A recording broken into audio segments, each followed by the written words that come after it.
say the words that took so long, all those years ago, 2008, to be said. And the people that are here today are still thinking about those days and all the times before, and their ancestors. And we have the marks of other things that have been taken out to their country, all the and our dear ancestor from Mungo. And I want to acknowledge all the stolen generations that are here today, from all the places that they were locked up in. I'll say locked up, but also those who were fostered out and separated from their family, as well as some went to homes and some went to foster care.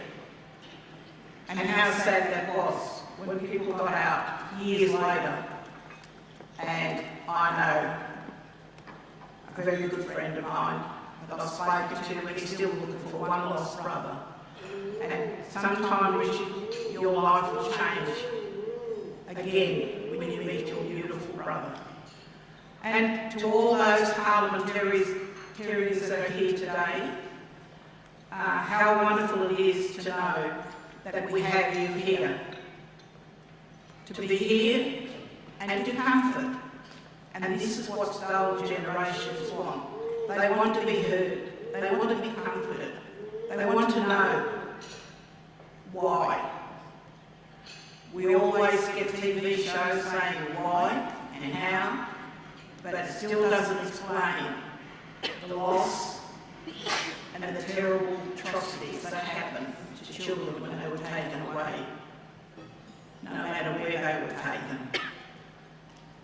And I'd like to thank those today who have gone through this to organise this day, because it was this time, all the years ago, the 10th anniversary, that I met a lot of the ladies and the men that were here today when they came.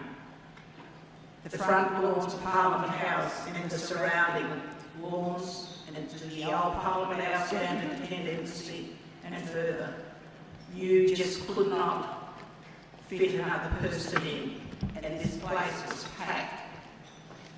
And feeling that something had been said, taken so long. I want to say to you, as a mother, grandmother and great-grandmother, the sadness of growing up in a family, too, that had pain, just like each and every one is here today. And I acknowledge all the elders that are here today from the country. And just to say, you grew up just wanting to be part of the land, part of the country, part of the family. And let's hope we can find all those sometime. And I'm here on behalf of my ancestors, and I'm here for the Ngunnawal, the Ngunnawal, and of course the Ngambri. Thank you very much. And I am wearing the Seven Sisters cape today because of the journey that they had. Thank you very much. Please.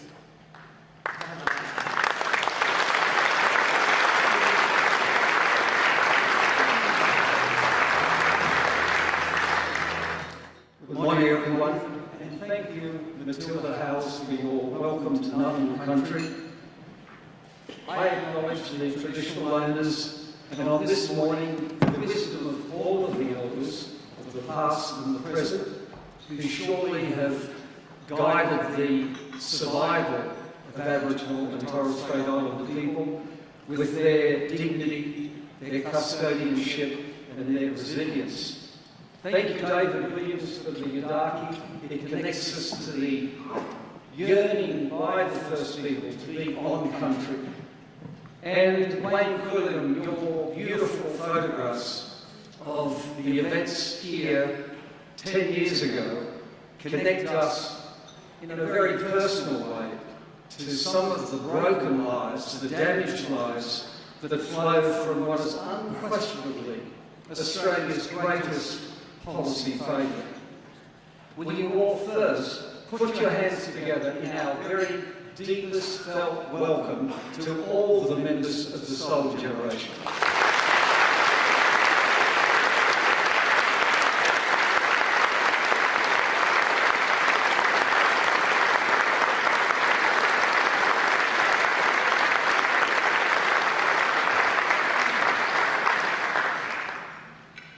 Representing the Prime Minister, the Minister for Indigenous Affairs, Senator Nigel Scullion, Opposition Leader Bill Shorten, Leader of the Australian Greens, Senator Richard Di Natale, members of the House and Senate, former Prime Minister Kevin Rudd and Therese Rain, and Professor Tom Calma, for me to look out this morning and see here in this building Aboriginal members of Parliament who are raising their voice on this issue, and in particular Ken Wyatt and Pat Dodson and Melinda McCarthy and Linda Burney, who have been on this road as long as I've been alive. It's heartening to think that these people, even in this building, retain their optimism and their long-term patience with us as a nation to recognise the pain of the solar generations, the ongoing pain. There are others here today like Lynn Onus who have made this their life work. There are people like June Oscar who've taken up new hats and come to Canberra determined to show people what happens in the smallest communities in the land and how that's connected to whether we can unite, whether we can agree and find some unity of purpose on the unfinished business. Today, we remember the children of the stolen generations, past and present. In looking back, we look at our nation today and ask, why are there still some 17,600 First Peoples children removed from family? When 10 years ago, when the national apology was made, that number was 9,000. Demonstratively, ignoring the COAG protocol of keeping Aboriginal and Torres Strait Islander children with extended family is leading to the contagion, the continuation of the solar generations, the creation of broken families, damaged children, and people who will carry that trauma on to another generation. The cry of the stolen generations brought a promise in this federal parliament 10 years ago that the mistakes of our history would not be repeated. Do we mean that? Here, a decade ago, the voices of the First People were raised. The calls for recognition of sovereignty, for voice, for accountability, for treaties, and for something beyond words, mere words. Those promises remain unfulfilled, and that is our challenge today. It is not only on the anniversary of the national apology that the members of the stolen generation families feel the deep pain created by our nation's policy towards them. The profound sorrow and trauma flows on for all of those who are in places like Bomaderry, the Cootamundra Girls' Home, the dormitories across this nation. As you watch this short video about the Kinchula Boys' Home, put yourself in the shoes of these human beings. And then, as that magnificent songman Kucha Edwards wrote just recently, how do you think you would feel? How do you think things are for Aboriginal people? Have things changed, Kucha Edwards said, and is there a will to change?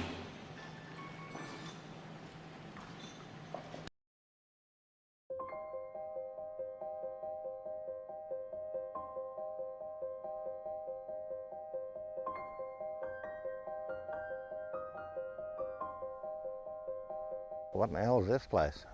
I didn't know what it was. No one told us why we were there. It was just taken there and that was it.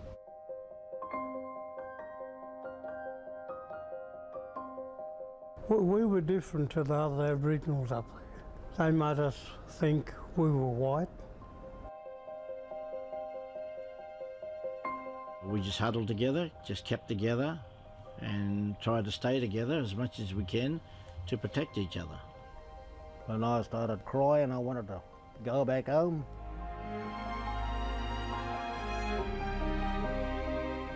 I used to ask the boys how long they was there. They said, you and your brother be here for a pretty long time. I walked through there and I was totally lost. I was thinking, what the hell am I doing here?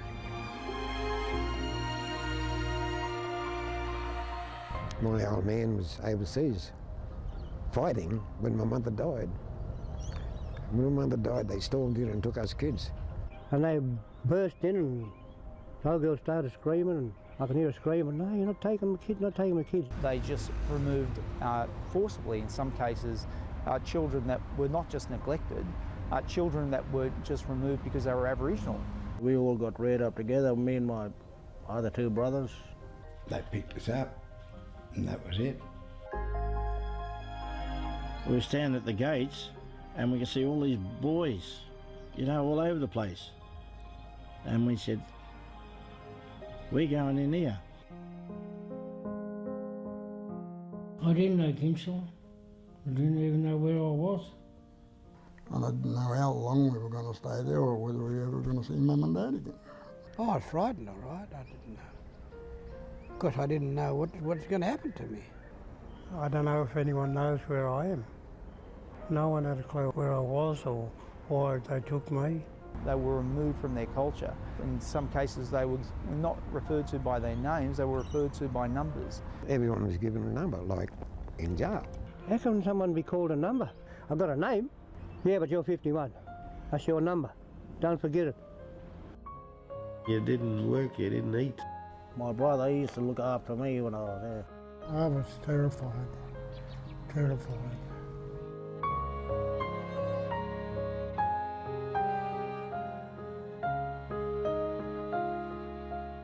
Stripped me naked, 6-foot cane, just flogged me from head to toe. Some of the boys used to wet the bed. They get bloody hiding for it. When he gives you 6 for the best, mate, they really hurt. All the boys in the home had to line up in 2 lines. Your mates would run through them lines, you know, and the other boys had to each other. We're all mates, but then they sent him up the line, you had to give him a slap. If you didn't slap him hard enough, you'd have to walk the line. They tried to break our spirits. That's what they tried to do. They didn't do it. Broke my heart. A little kid. Want Mum or Dad to come and get me.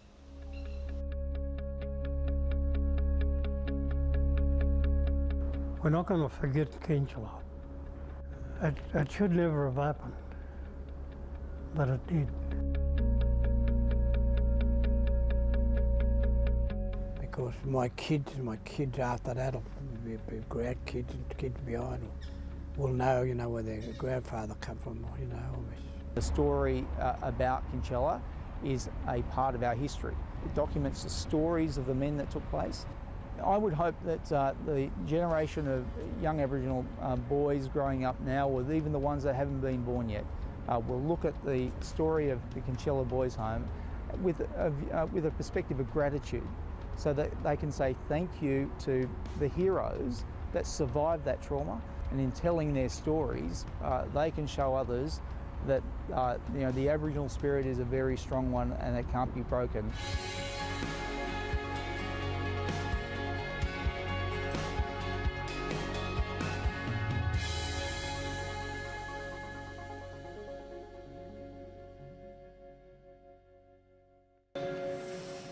And now please welcome, on behalf of the Government of Australia, Senator Nigel Scully.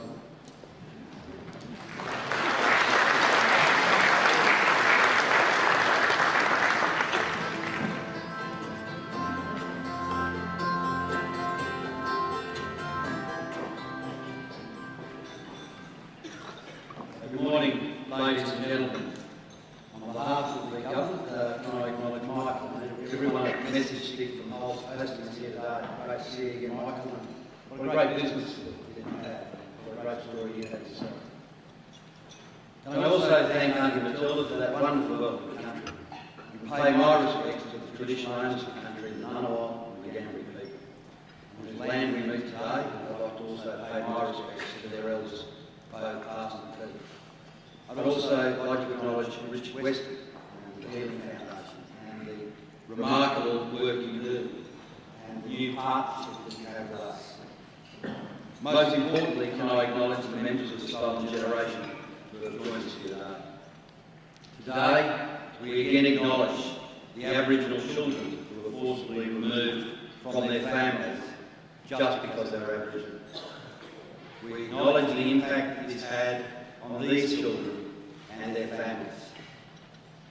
We acknowledge the ongoing and lasting impact that this had on you. We acknowledge the impact on your culture, on your connection to country, on your languages, your communities, and your connection to all of your people. We acknowledge that for many years, your stories, your pain, your loss, and your grief continued and were questioned. In 2008, the nation addressed this wrong when former Prime Minister Rudd delivered the national apology. Your suffering and loss was no longer questioned. You were no longer ignored. Thank you, Kevin.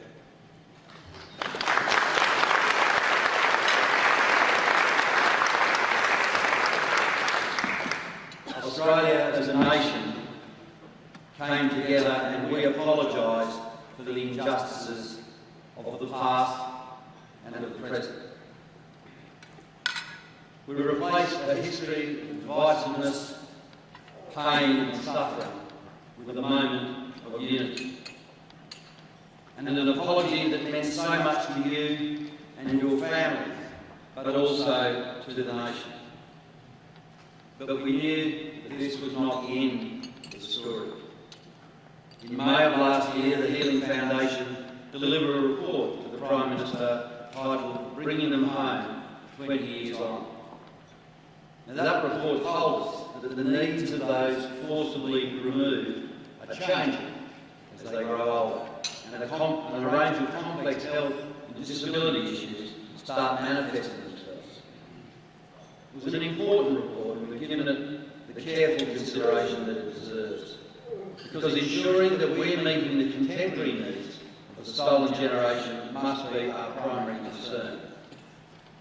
Because words can only go so far. We need to back them up with proper policies developed in partnership with Indigenous Australians, with those people who are taken away, with your organisations and with the Healing Foundation. So we're going to take the advice of the Healing Foundation report, which indicates there needs to be a comprehensive needs analysis, because there's no current information about how many stolen generation members are still alive, or demographic data that enable us to ensure that we deliver the right services, the right design of services, and to ensure that we're delivering them in the right way. We're not going to make a commitment to further actions without this work, because this is what you've asked us to do. And this is too important a task for a solution to be developed solely in the halls of this building. We've provided the Healing Foundation with $500,000 to undertake this needs analysis to provide us with the data and the evidence we need to make a proper appraisal of the needs of the stolen generation. So Richard and the Healing Foundation will be working with stolen generation members and their organisations to document the contemporary experience of the stolen generation, including exactly where they are. We need to identify the needs, including the needs relative to other Indigenous and non-Indigenous Australians. We'll be reviewing the services the stolen generations and their descendants require now and into the future. Another important recommendation was there needs to be better access and sharing of the records of the stolen generations, was just speaking to Doreen this morning, and the Cooter girls about the tragic loss. Simply, the ABC records were kept, and then for some reason back in Rand's time, they just simply weren't there. So hopefully they'll be somewhere, and we need to redouble our efforts to ensure those records can be found and returned. So we're also investing in the Healing Foundation to work in partnership with link-up providers and IASTs to preserve family records and to develop long-term approaches for archiving in a way that they can be accessed by those affected and, of course, all of their descendants. We're also providing significant funds to develop trauma-informed training packages that help stolen generations entering the aged care system. Effectively, many of those people who are stolen will be facing going into an unfamiliar institution. Quite clearly, we need to prepare them for that and to understand that any institution and entry to that will mean something different for these people. This is a comprehensive partnership in a response to the Healing Foundation, and just as the Prime Minister committed to do when he received the report last May. This is the action that is needed. So we're looking forward to receiving the additional advice from the Healing Foundation in April, so that we can, in a methodical way, assess the needs of stolen generations and tailor the substantial investments accordingly. When we receive that advice, we'll be making decisions about whether our existing investments are best meeting the needs of survivors. And we'd like to do this in partnership with all the associations, all the members, and with the Healing Foundations, because we need to make sure that we are meeting the needs of survivors. So we are investing substantial funds in this area, and it is a moment to consider whether those funds are being spent in a way that the stolen generation believes that they should be spent. It's a substantially different way than we've done things in the past, but again, it's part of the advice from the Healing Foundation. We must continue also to acknowledge the trauma and the pain of our history, but we must also aspire to do better. And we can see the better future. You just have to meet some of the outstanding Indigenous leaders in business and in innovation and economic development that were in the building yesterday for the Prime Minister's Indigenous Economic Showcase as part of the tabling the Sorry Day report, closing the gap report.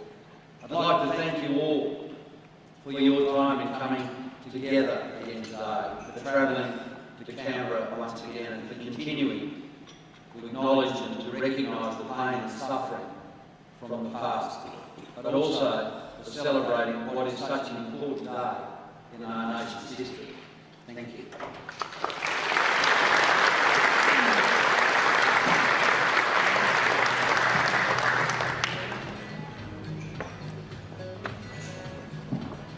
Thank you, Minister Scullion.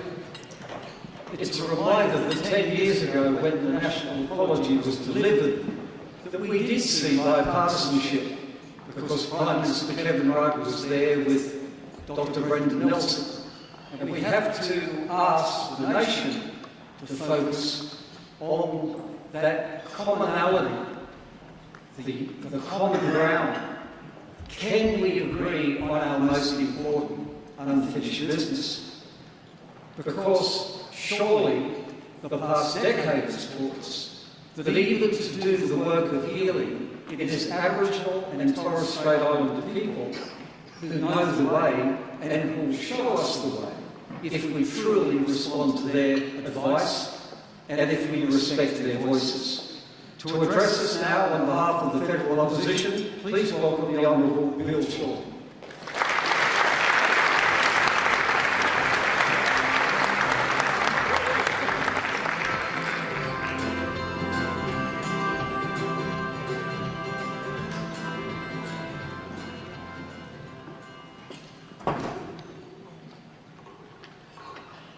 Good morning, everybody.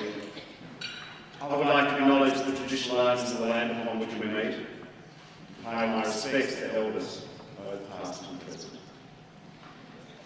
I would also like to acknowledge in particular the survivors, all the survivors of the stolen generations, here today. In amongst what we do in Parliament, can I just say to the survivors of the stolen generation, you do us great honour by being here today. Thank you very much.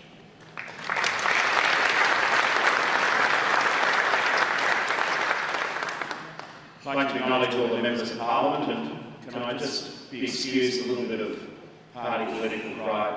I think just about every senior and indeed member of the Labor Parliamentary Party is here today. I acknowledge the presence of the Greens and of course members of the government.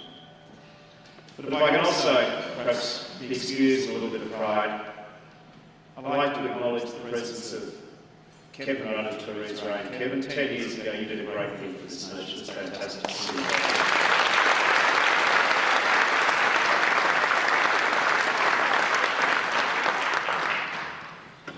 They say that, the word sorry is a very hard word to say, but when you recall back 10 years ago and in the time leading up to it,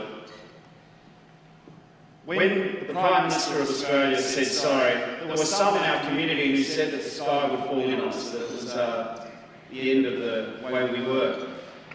It did actually change the way we were, but for the better.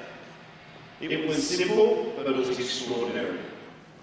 And those words of healing and justice and forgiveness from the stolen generation made Australia a better place. So this morning I wanted to share Paul's story with you. In 1964, when Paul was 5.5 months old, he and his mum both fell ill. His mum took him to the Royal Children's Hospital in Melbourne. Paul recovered more quickly than his mother.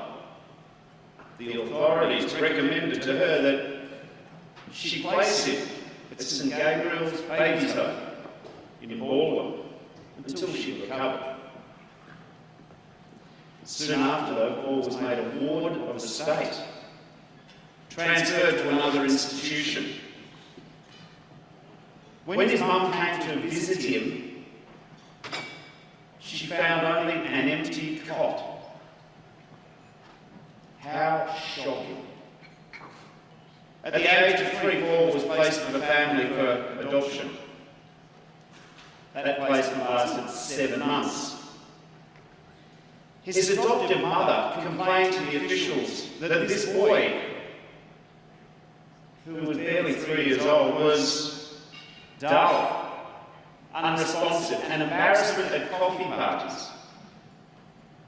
So Paul was sent to the Gables orphanage in Kew. He remembers being put in lineups where prospective foster parents would come and view the children. The staff at the orphanage would tell foster parents not to worry about Paul's dark complexion, saying he could easily be mistaken for Southern European. When he turned 6, Paul was taken in by another foster family. He lived with them until he was 18, shunned by older siblings as not their real brother, bullied at school because of his skin colour. Then, one day soon after his 18th birthday, Paul was called to the welfare office at Sunshine to be discharged from his wardship. It was one 20-minute conversation. He discovered that he was of Aboriginal descent, that he had a mother, a father, 3 brothers, and a sister. And he was given a file full of letters, photos, 18 birthday cards from his mother. Paul found his mother, working at a hostel for Aboriginal children. She was looking after 20 kids. Now, they had 6 years together before she died, aged 45. Now, that's 2 pages in the Bringing Them Home report. It is one story amongst thousands.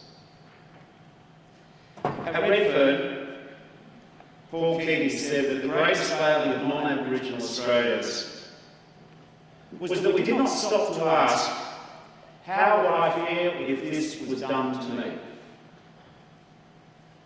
I don't know about the rest of you, I don't know if I can honestly answer that question. I don't know if I can imagine myself growing up as a boy, adrift, isolated, bullied, ridiculed, just not sure where you fit in and wondering why no one loves me. Not knowing even if anyone cared. I'm a parent. I could not imagine as a parent going to a cot and finding the cot empty. I do not know how I would carry on. I don't know if I could have even written the 18 years of birthday cards and unanswered letters and dealing with cruel, indifferent bureaucracy. What I do know, and what we know, is that these practices were injustices, were cruel, were wrong. What I do know is that saying sorry was the absolutely right thing to do. And really, when you account, be it that remarkable film we've just seen, or the story I've just told you, sorry really doesn't do enough, does it? I tell you something else I don't know if I could have done. I don't know if I could have done what the surviving members of the stolen generation have done and found it in their hearts to forgive the rest of us. That's a generosity and a humanity and a forgiveness which they would never show. But I do know that for all of us who are privileged to serve in this position of power, we call it the People's House, but it's a very powerful place. I do know that saying sorry is not enough. It needs to be followed up. It needs to be followed up with, for example, compensation. I hate the debates about compensation, not that we should do it, because I believe in that. But as soon as you say it, the cynics, the sneerers say, it's the money. I've never met a person in the stolen generations who would not rather just not have the experience rather than just go through all that for compensation. It's insulting. But what I do know, and why I was so pleased to announce on behalf of Labor, is, and we announced this yesterday, we would create a Stolen Generations Compensation Fund for the survivors of the stolen generation in the Northern Territory, in the ACT, the Commonwealth jurisdictions. But it all seems quite low.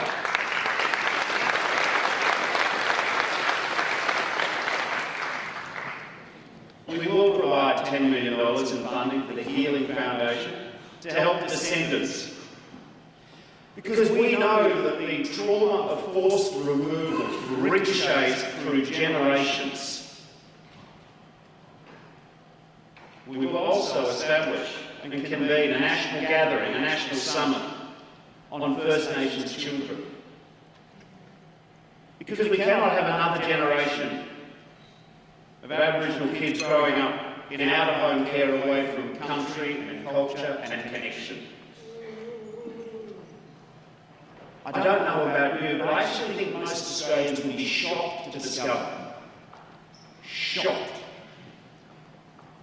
that we have 7,500 Aboriginal kids living in out-of-home care. That's double the number it was 20 years ago. And I think most Australians would be shocked to know that the proportion of kids in out-of-home care who are Aboriginal has increased from 20% to 35%. Why should Aboriginal mothers across Australia and Aboriginal grandparents live in fear that their children and grandchildren can still be taken off them?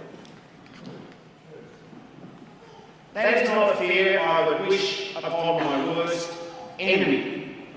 And so that we have some of our fellow Australians living with that anxiety is not acceptable.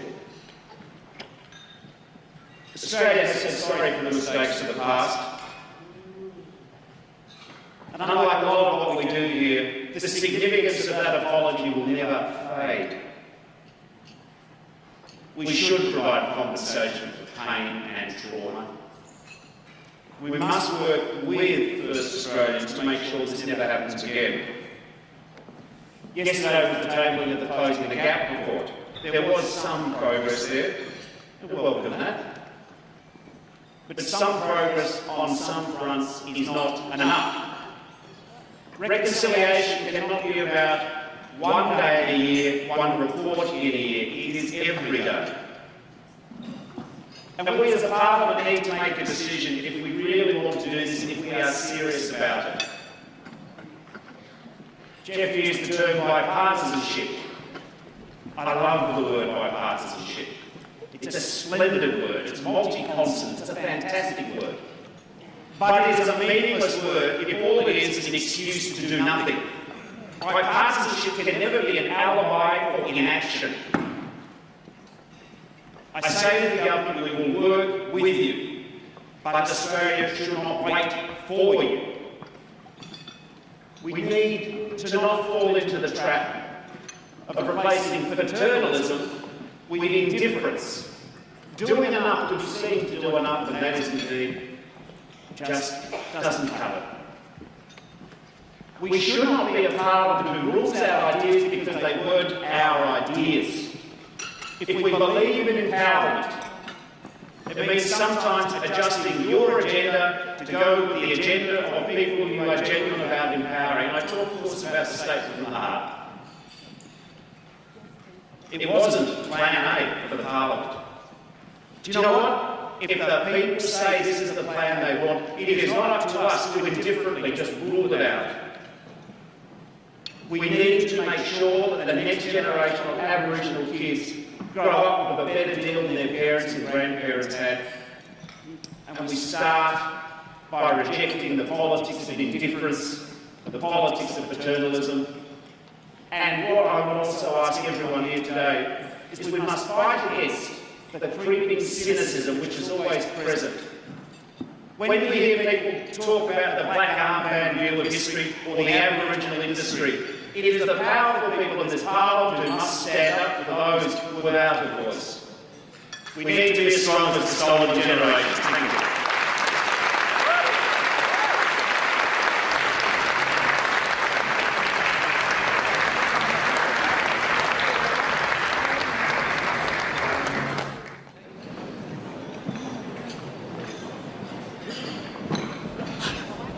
We are thinking of children this morning, and trauma in children is scientifically proven. It's like a wave that moves through generations because it damages their young brains.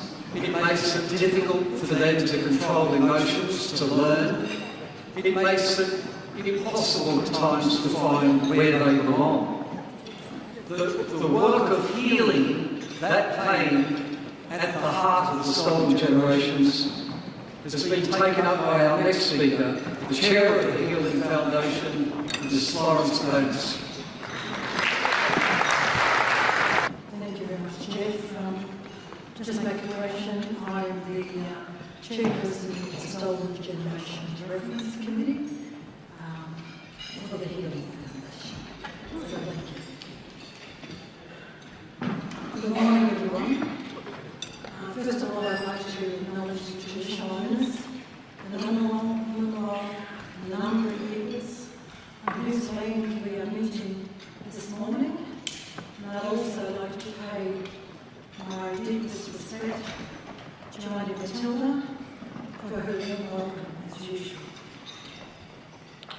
I also acknowledge and pay respects to elders both past and present, particularly those of you who are with us here this morning. First of all, I'd like to acknowledge all of the survivors of the stolen generation who are in the room here this morning. Could we just give them all a warm welcome?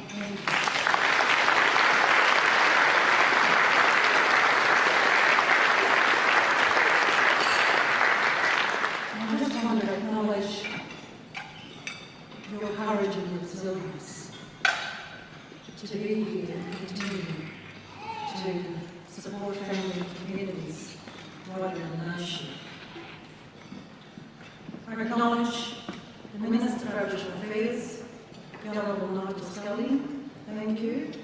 But I also like to say that very disappointed that the Prime Minister couldn't be here to speak and spend time in the government relations. The 10th anniversary of the Republic. So I'm sure you can convey that to him, Nigel. So I'm also acknowledging the Deputy Opposition Leader, the Honourable Bill Shorten, the Minister for Indigenous Affairs, Nigel Scully, and Senator Nigel Scully. Thank you both for your words this morning. And also a special acknowledgement to the former Prime Minister, Mr. Kevin Rudd.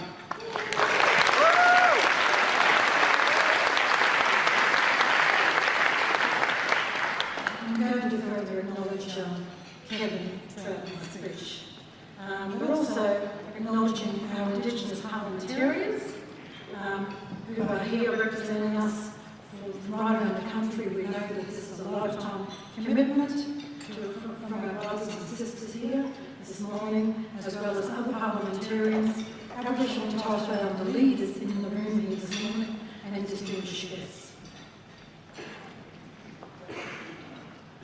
Finally, an acknowledgement to the leadership and the contribution of the Healing Foundation Board, which is led and chaired by Professor Steve Larkin, and also the CEO, Richard Weston, and his team, for their wonderful care to all the elders and families of the stolen generations here this morning. Let's give an acknowledgement. Thank you.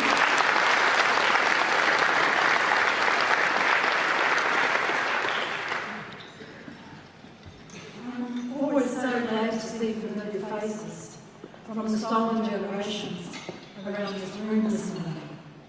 It's great that you could be here today, and a warm welcome to all your family and carers supporting you here today. I'm sure we all hold a special place in our hearts today and every day for those other stolen generation members around the country, and remember all of those who've passed on. So in saying that, I ask that we take a minute's silence to remember our families, our grandparents, our mums and our dads, our brothers and our sisters, our aunties and uncles, that weren't here for the apology and not here today to acknowledge the 10th anniversary. For most of them have taken the trauma and grief to the road. So could we all stand, the elders who are happy to sit to the stolen generations, to take a minute's silence to remember.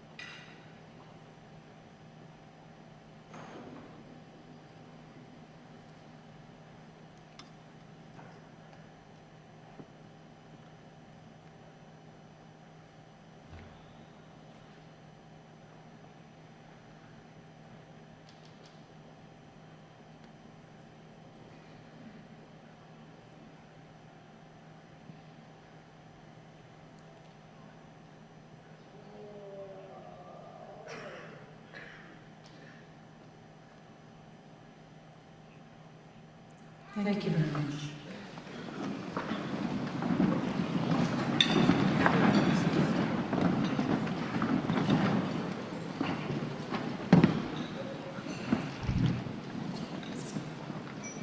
those of you who don't know me, I'm the fourth generation of my family to be forcibly removed from our traditional lands and family.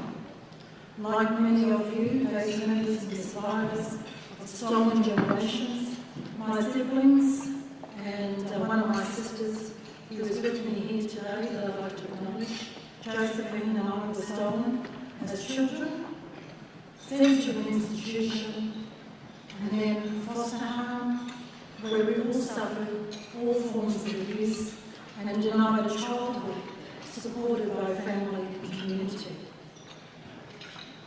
When the former Prime Minister, Kevin Rudd, spoke the words, "We say sorry," in 2008, this released a dam of tears and grief.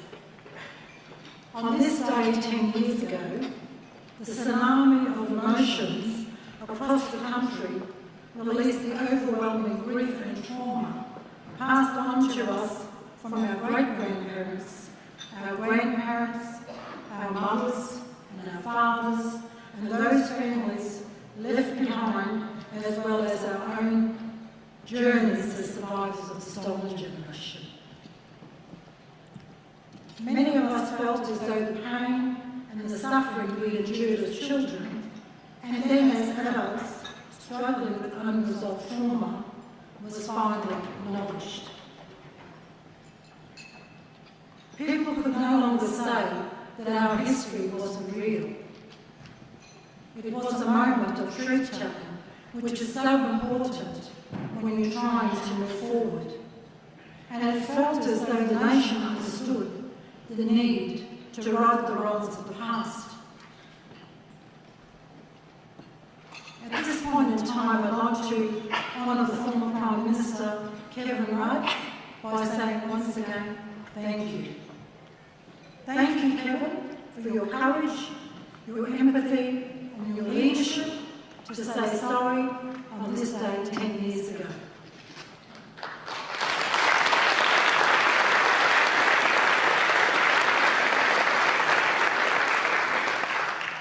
Kevin, we want you to know that this was one small step, but a huge leap towards our healing and reconciliation. Our hearts and our doors are always open to you and your wife Teresa anytime for cover. Thank you.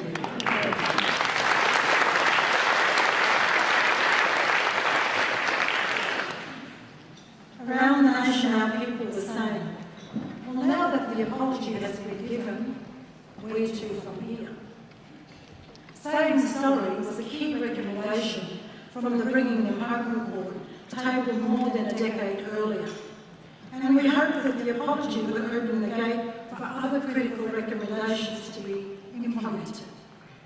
However, we all know the current statistics of Aboriginal child levels, high incarceration rates of our youth, our men and our women, substance abuse, suicide rates, mental health, violence, homelessness, unemployment rates continue to increase significantly since the apology was given 10 years ago. Sadly, too many of our people live in despair and poverty due to unresolved grief, trauma and pain. To be honest, I really struggled over the last few days to prepare this speech. Because 10 years ago, there was a lot of goodwill about the apology. Unfortunately, the momentum that began with the apology hasn't brought about the changes that many of us of the stolen generations were hoping for. However, among all of this, some progress has been made. We've seen a few state governments introduce reparation schemes and service packages to the stolen generations, and closing the gap framework was a good step forward.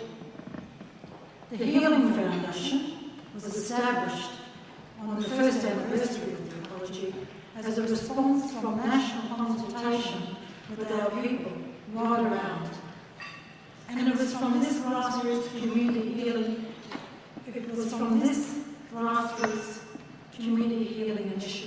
initiatives have emerged. In 8 years, the Healing Foundation has supported more than 45,000 people in their healing journeys. They funded 170 community-based healing projects and produced more than 30 publications that show the impact of trauma and how to make healing work. This includes strategies around domestic violence, improving education outcomes, and keeping kids out of the justice and protection systems. But the fact remains that many members of the stolen generations have never started their healing journey because they haven't had access to culturally appropriate healing therapies, services, the right tools and support. For many of us, we remain worried for our children and our grandchildren who have all been affected by intergenerational trauma. The Healing Foundation is conducting an analysis of current needs of the stolen generations, particularly as many of us enter the aged care sector. And I'm towards the bottom end of the scale. You can't see my grace because I've got a colour in there. But I was talking to a long member, Ian, and he's in his mid-50s as well, so we're down the lower end, and we know that a lot of the stolen generation from the 50s right through to 90. One of our aunties, survivors of the stolen generation, celebrated her 90th birthday the other day at home.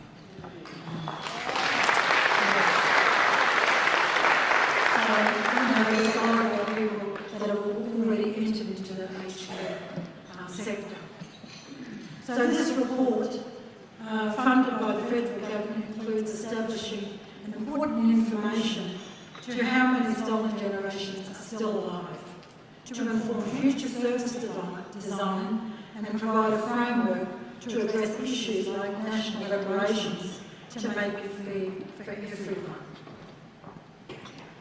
We need to see a greater focus on healing, and not just for individuals, but for whole families and communities. We need to stop applying ad hoc measures and get serious about tackling intergenerational trauma.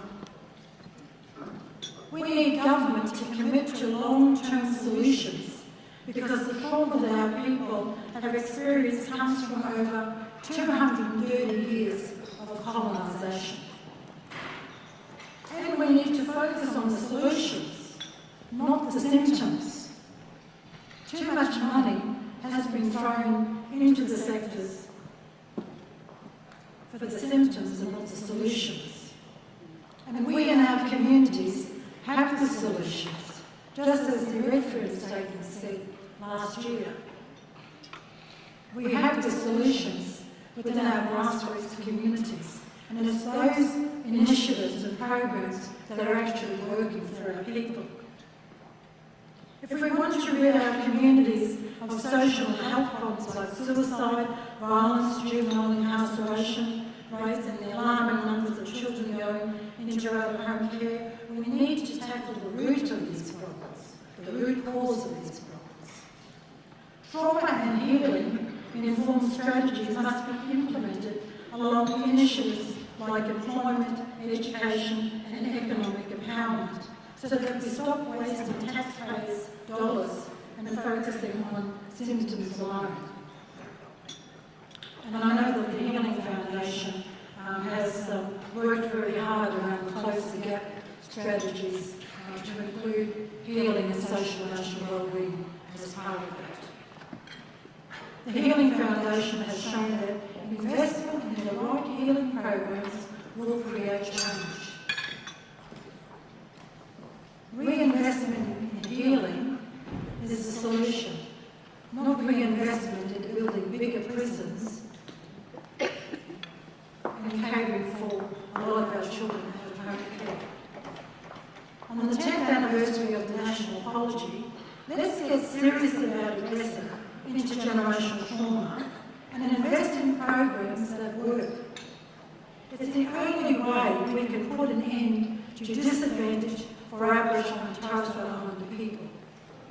Today, we need to acknowledge that what we've been doing isn't working. Too many people are dying in our communities, and we need urgent action now. We can no longer afford to ignore what needs to happen. We need to heal our past to rebuild our families, so that our children and grandchildren can enjoy a better future. Thank you.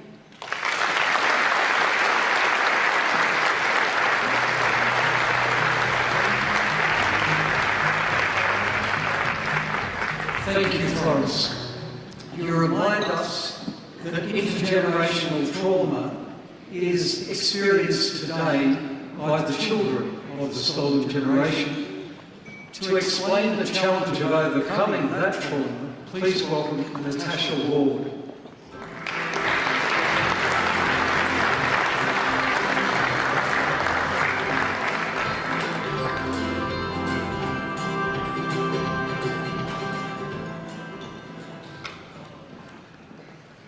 Good morning, everybody. I'd like to begin by acknowledging the traditional owners of the land in which we are gathered and pay my respects to their elders, past, present and emerging. I'd also like to take this time to acknowledge all the Indigenous people who are in this room today and pay my respects to any elders who also may be present. My name is Natasha Ward. I am a proud Indigenous woman and an intern at Rupert in Melbourne through the Career Trackers program. Hopefully one day I will be able to stand in front of such a prestigious audience and introduce myself and tell you who my mom is. However, today is not that day. I, like many other Indigenous people, have lost that vital piece of our culture due to the lasting effects of colonisation and the stolen generations. My sister Stephanie, who is also an intern through the Career Trackers program, and myself are actively trying to reclaim our lost culture. However, it is hard. My pop turned 90 just over a month ago. He grew up in the middle of the stolen generations. This was a time where people were denied their heritage by force or to try and fit into the community. For my pop, this has meant being disconnected from his family and being ashamed of his Aboriginality. This mindset of being ashamed of your heritage has been passed down in my family through generations. Pop will close up every time we try and talk to him about his heritage and our culture. As he's getting older, his memory is getting worse, and we're finding it harder to get any information. Luckily, Stephanie and I were always brought up by our mother to be proud of our heritage, and we have always sought opportunities to be part of our culture.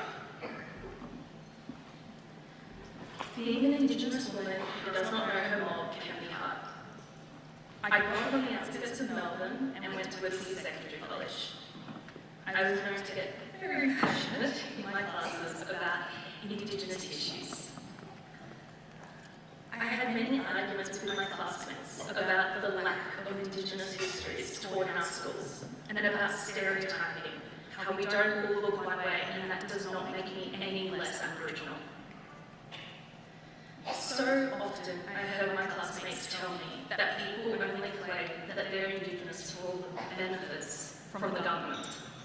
I really liked that Mercedes and house that they were talking about at the university.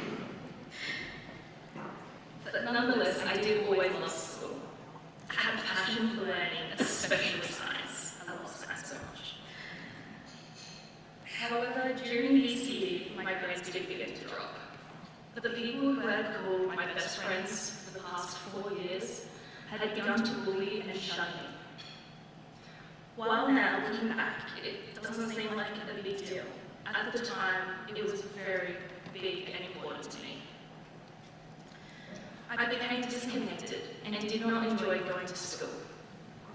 My teachers pushed me to try harder, as I had always been a good student. While I did try harder for a while, I soon withdrew back into myself. This affected my grades, and I graduated PCE without the ATAR that I needed to get into my dream course, the double degree of Education and Science at Monash University. My mama had always had a really strong focus on education. Unfortunately, due to hard circumstances, she was never able to attend high school. This made her raise my sister, my brother, and myself with a strong belief that education was the key to our future. With this mindset, I knew that I had to get into university and be a positive role model. While I was offered a place at Latrobe, I still desperately wanted to go to Monash and be my dream. Luckily, I was given the opportunity to be part of the pathway program at Monash, which was called the Enabling Program. Through this, we did an academic writing course, a data analysis course, and a unit from the course which we wanted to move into. I studied really hard for the semester and graduated that program with a high distinction average.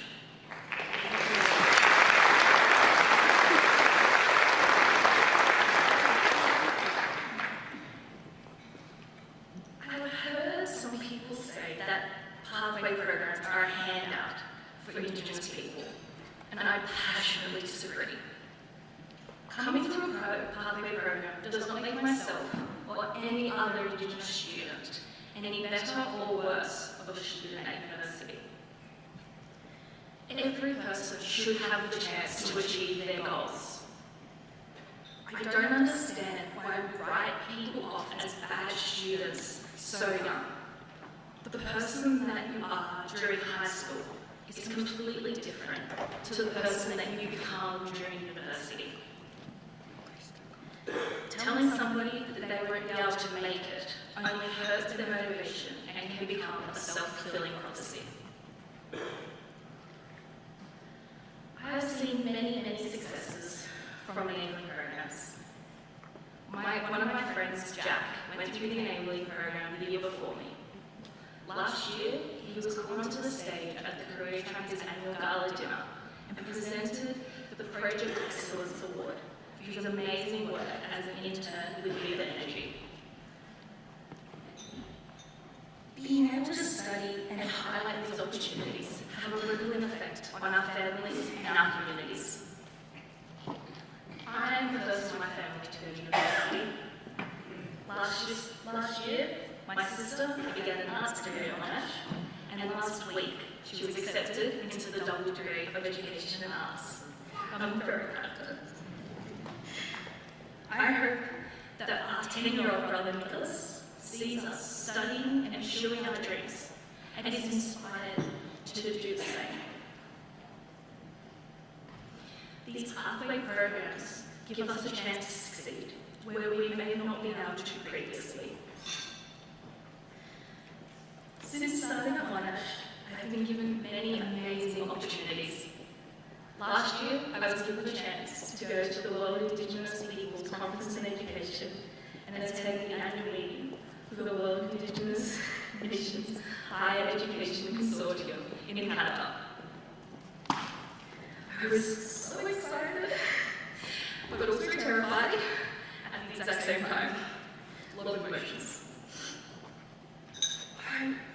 Being asked to go and represent Monash, I definitely felt that I did not deserve it.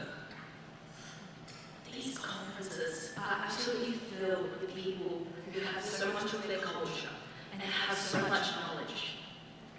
It was hard knowing that I would have to be in front of these people, and I would have to explain that I do not know who my God is so many times in those 2 weeks.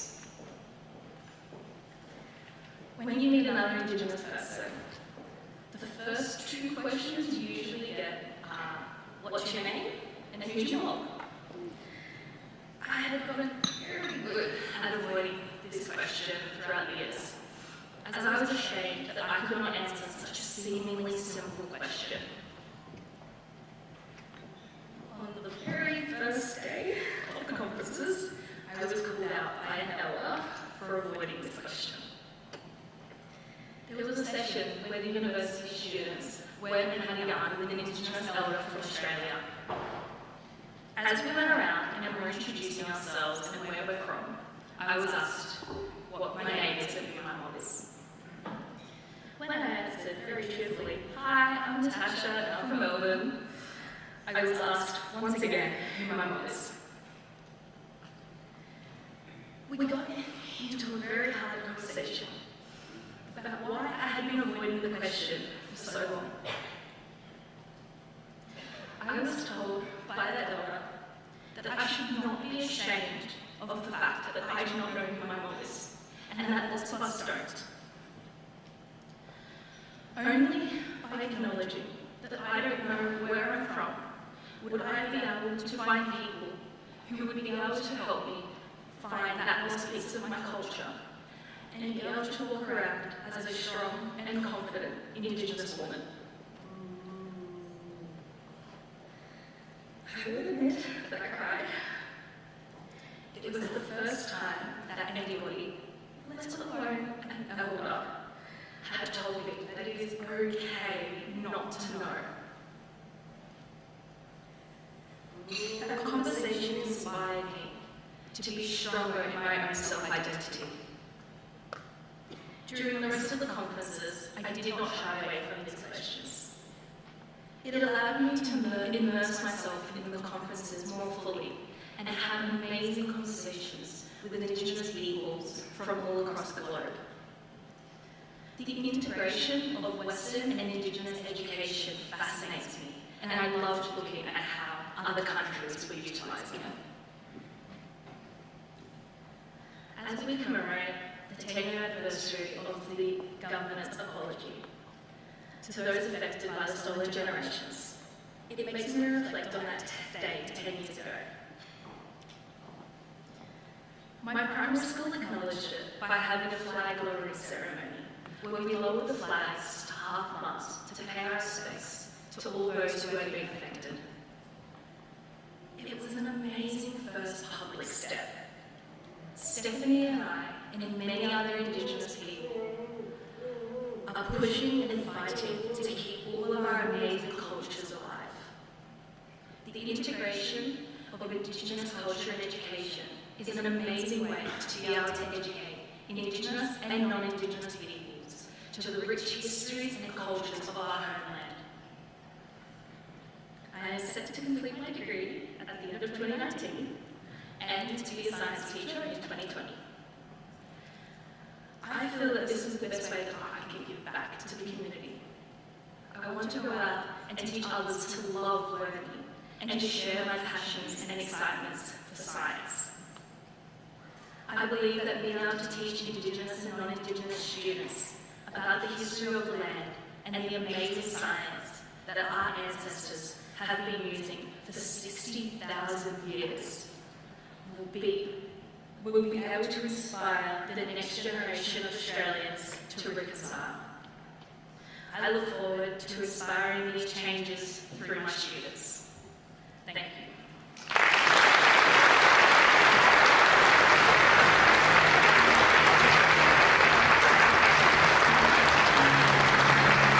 Thank you, Natasha, for giving us all hope.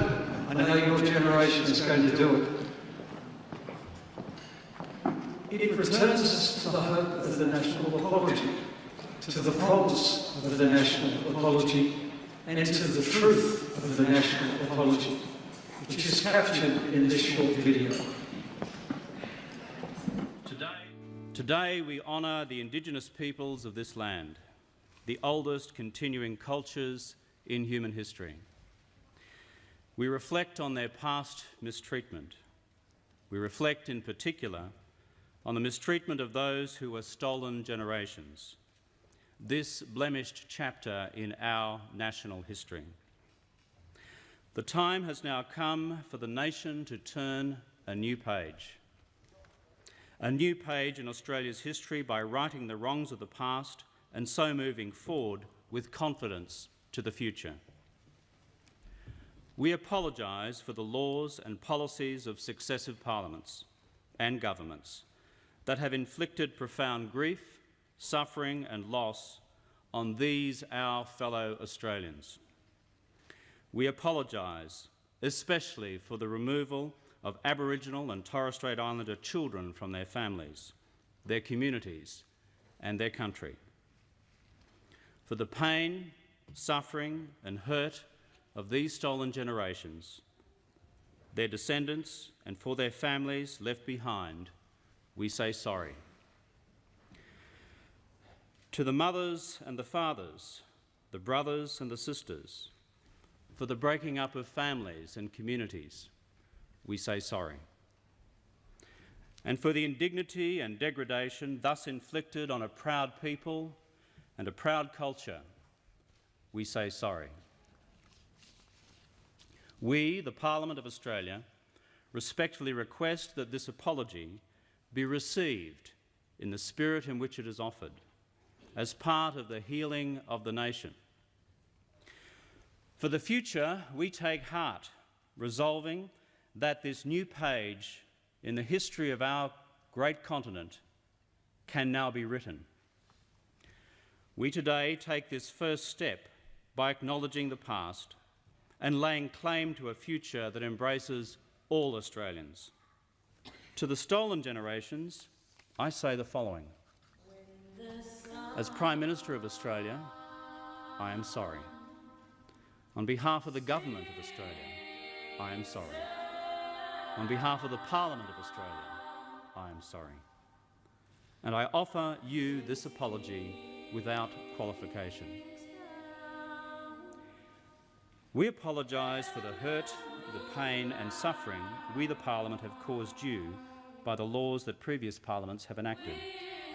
We apologise for the indignity, the degradation and the humiliation these laws embodied. We offer this apology to the mothers, the fathers, the brothers, the sisters, the families and the communities whose lives were ripped apart by the actions of successive governments under successive parliaments.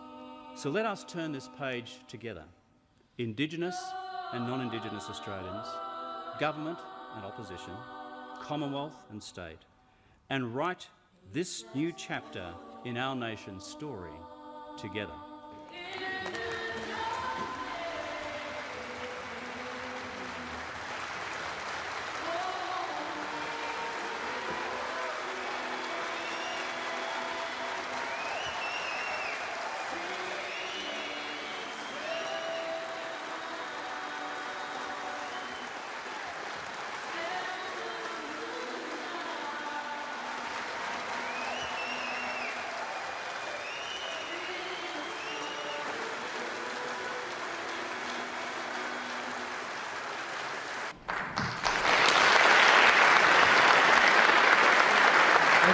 Please welcome former Prime Minister Kevin Rudd.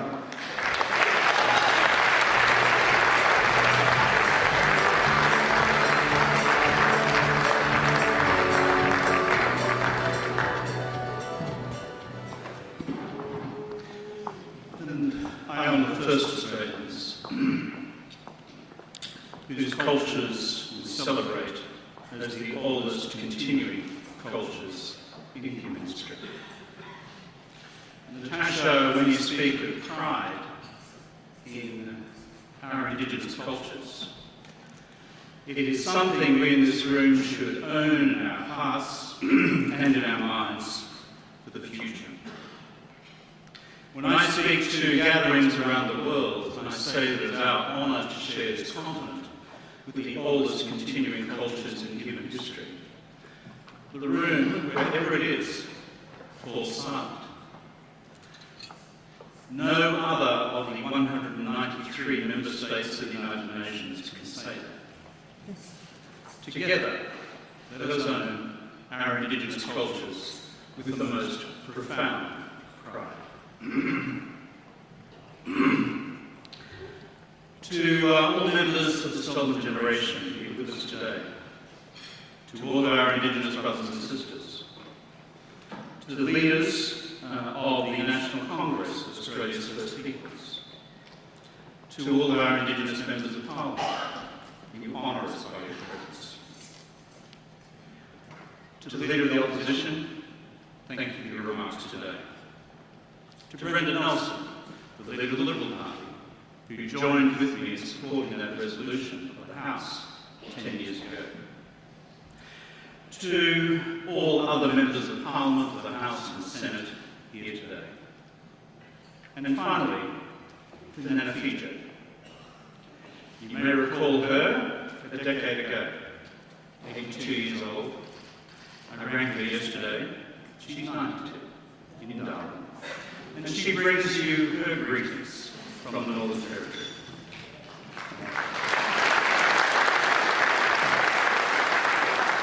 I asked Nana Fija what her message to this gathering would be in the Great Hall today, and she said, very simple, tell them to behave.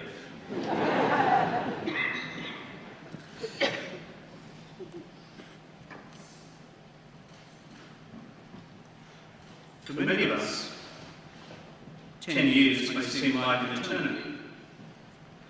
For our long-suffering Indigenous brothers and sisters, it is not. The national apology to Indigenous Australians came fully 220 years after European settlement, when these lands, which were their lands, were taken from them. And European settlement itself had come 60,000 years after our first peoples first came to this ancient continent, Gondwanaland, or the nation we now call Australia. We, therefore, have lived through little more than the blinking of an eye. So when taken across this great arc of time, what is it that we sought to do in this place, in what was said here a decade ago? Of course, the answer we are quick to give is reconciliation, or at least for the national apology, one long step along the road to reconciliation, whereby we could begin to look each other in the eye without recrimination, and instead with respect, and as equal members of our national family. No one can deny that this is good, particularly where we have been as a nation in the past, in the difficult history of race in this country. Yet the uncomfortable truth is that this is only one part of the answer, and perhaps, in the larger part, a whitefellow's answer. As if it was as much a need for Indigenous Australians who had done no wrong to us to be reconciled with white Australians, as it was our need as white Australians to be reconciled with our Indigenous brothers and sisters whom we had demonstrably wronged. Remembering all along that the power in this relationship remained comfortably in the hands of those of us who are white. So to go to the heart of the matter, the time has come for us to listen to the considered voice of our Indigenous peoples themselves, rather than our interpretation of what we think Indigenous Australia ought to be saying about the future, including the long national discourse we have had on constitutional recognition. And to do this, we must turn to the statement of the heart from Uluru, not that long ago, a statement from the very heart of this great ancient continent itself, however discomforting many Australians may have found that statement. The confronting truth of Uluru is that it is a call for the recognition of Indigenous sovereignty. As the statement says, Aboriginal and Torres Strait Islander tribes were the first sovereign nations of the Australian continent and its adjacent islands. This sovereignty is a spiritual notion. The ancestral tie between the land and Aboriginal and Torres Strait Islander peoples. It has never been ceded or extinguished and coexists with the sovereignty of the Crown. The Uluru Statement continues. We seek constitutional reforms to empower our people and take a rightful place in our own country. When we have power over our destiny, our children will flourish. They will walk in two worlds, and their culture will be a gift to their country. The statement concludes with its now famous call for the constitutional recognition of a First Nations voice, the establishment under law of a Makarrata Commission, with the ultimate objective of the treaty. These are large claims. They certainly shocked the government.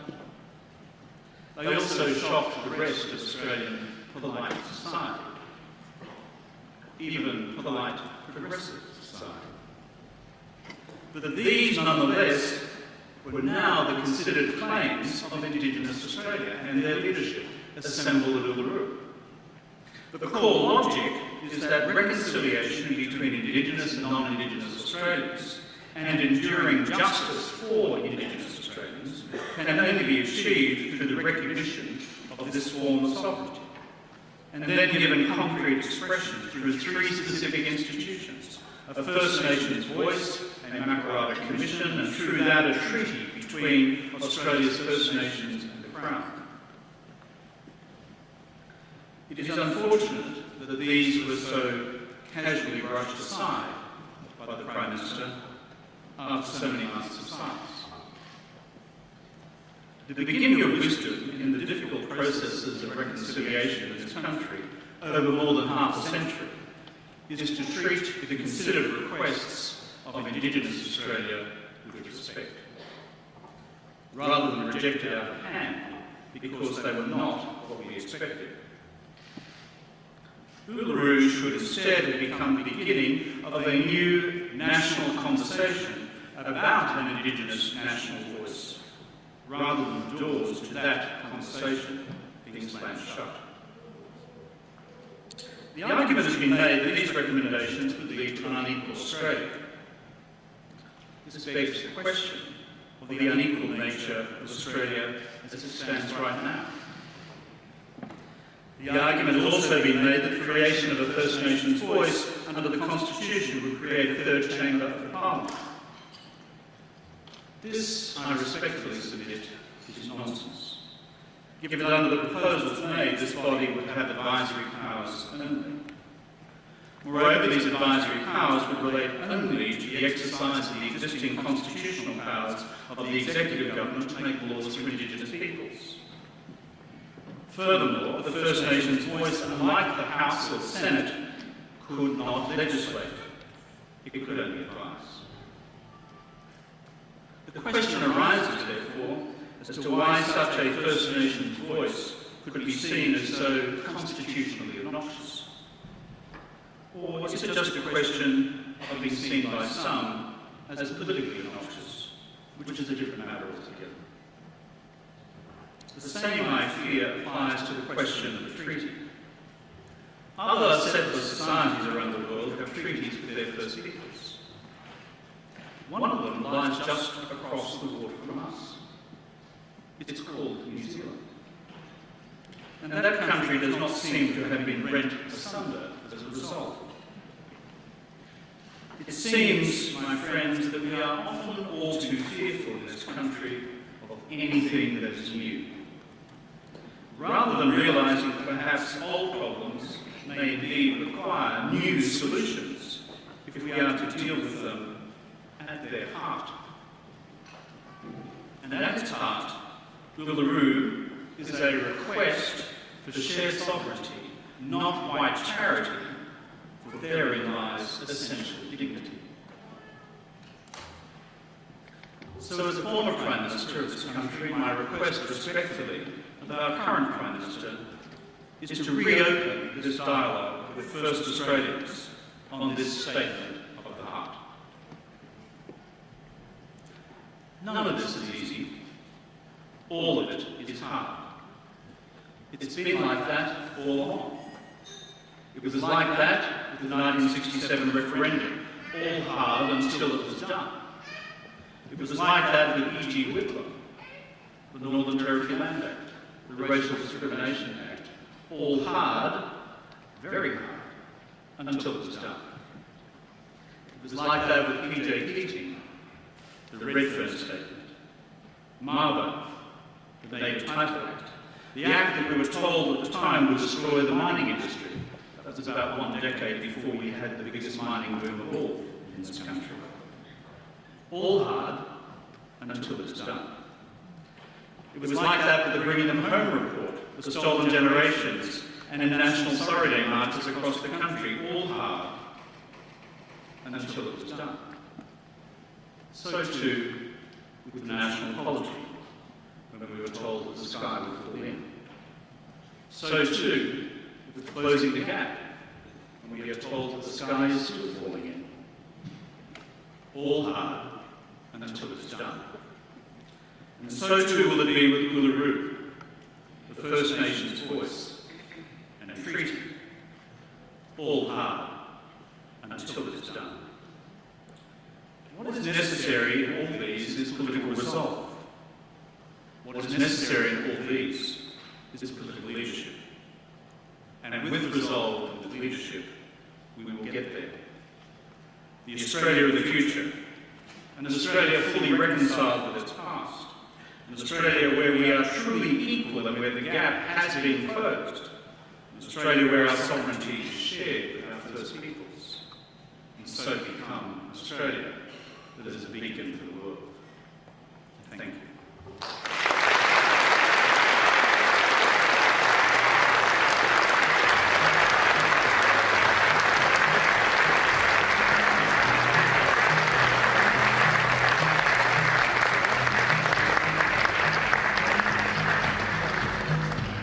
Thank you, Kevin Grant.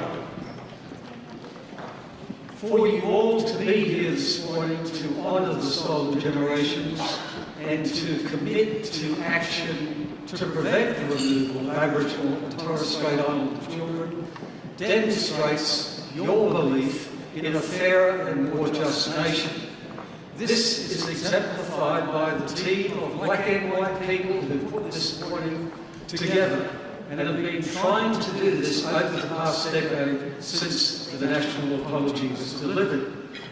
It's exemplified by the story of Michael McLeod, who was here with his stepmother this morning and other family, who didn't stop when he was broken, who got up out of the gutter, who overcame his heroin addiction and all of the other reasons to quit.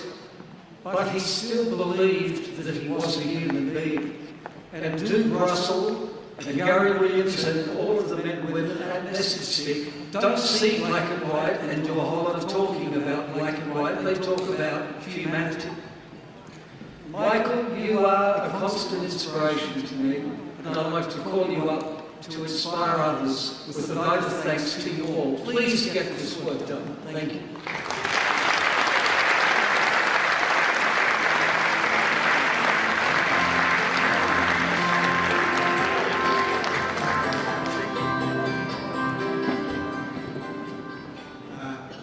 Thank you, Jeff.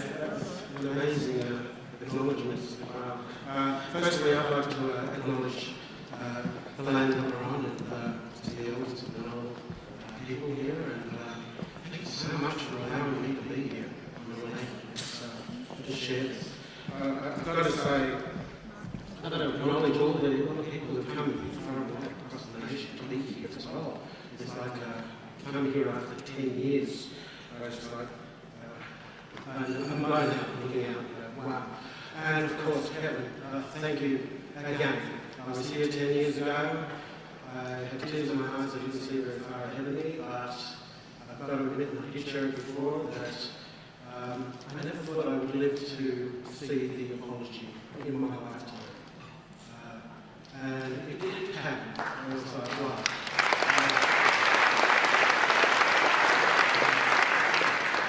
For myself personally, I just got to share with you the journey itself in just putting this, the apology practice on each year since having had the apology. The reason we do it, myself and my team, we do it because we have to do it. There is no reason not to. It is a purpose that I have to give back for the hard times and the good times. My team and myself, Douglas Russell, my business colleague and dear friend, would work this together. There's your practical reconciliation. But the moment the apology came on, it's like, it gave me an extra boost. Do I have to do something? I understand that we haven't got to where we need to be, but I have no fear and I have total faith that our youth, our Aboriginal leaders who are coming up the ranks, will take this journey further forward.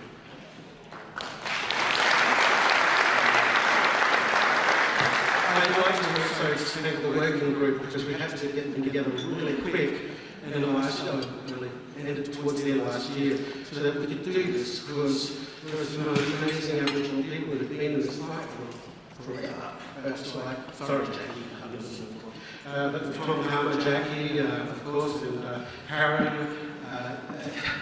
I'm missing everyone. I shouldn't be doing this. But I will say, at the start of it all, there's been all of you who have been around. Jenny, that's just extraordinary, what you've given us too. I'll probably leave it here now and just say thank you for coming, and my hope is I see you in the next 10 years, and it's a different narrative. Have a great day.